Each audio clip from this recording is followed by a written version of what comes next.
idea is that this could be used around places where there's a lot of pets, maybe hunting dogs, things like that. Coon reaches down in there, grabs the trigger, sets off. There you go.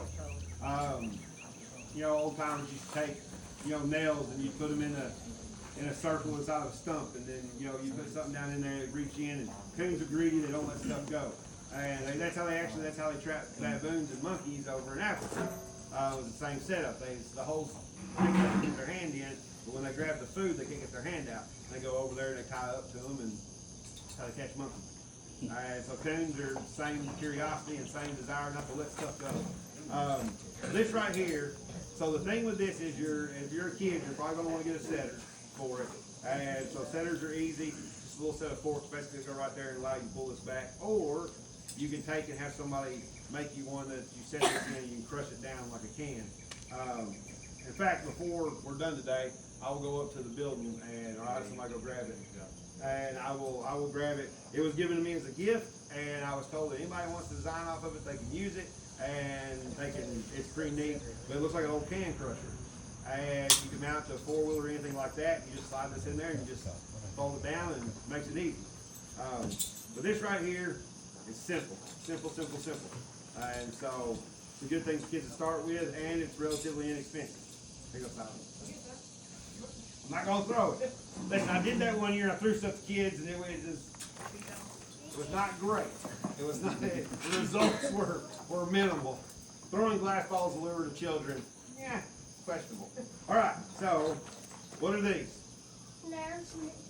Who said it? You. All right. So what do we use snares to catch? Beavers. This is probably the most universal trap on the market. If you're in the right situation, the wrong situation, good, bad situation, you can catch an animal with a snare. You can catch things you don't want to catch with a snare. Snares are indiscriminate. Does anybody know what indiscriminate means? Snares don't care. Snares don't care if it's the neighbor's dog. They don't care if it's deer. They don't care what it is. So, what determines what you catch with your snares? The loop size, the hole. And the loop size. Now that does not always work.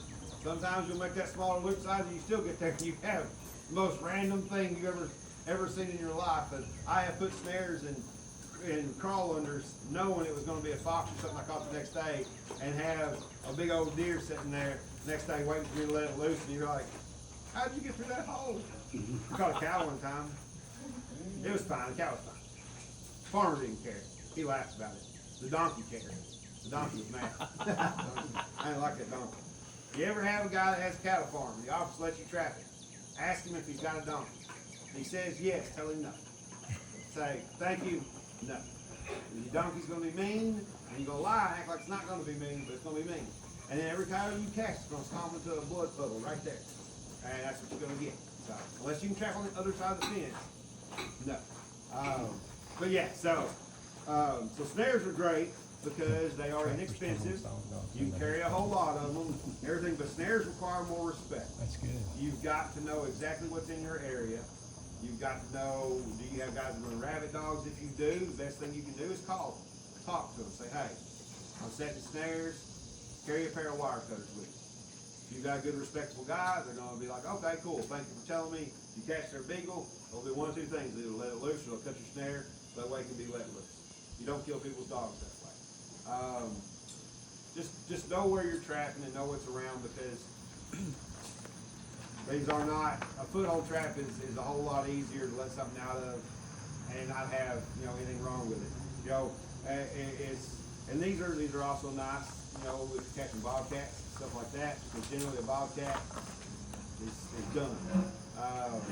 But it'll catch anything, so you gotta be careful. And if you're trapping fences, one big thing to do, don't tie to an actual fence, and make sure you have permission on that fence. Just because you own on this side doesn't mean you put the fence up. So make sure you got your permission before you're supposed to have your permission. But yeah, so snares are also a great way for young people. Come here and get them. They're yours. There you go, young man. Thank you. So yeah, so there you go. So as you get into your bigger traps, they have setters for them. They help you, they'll help you out. I tell kids all the time, practice. Just practice with them. That's all you can do. Use your feet. There ain't no shame in it.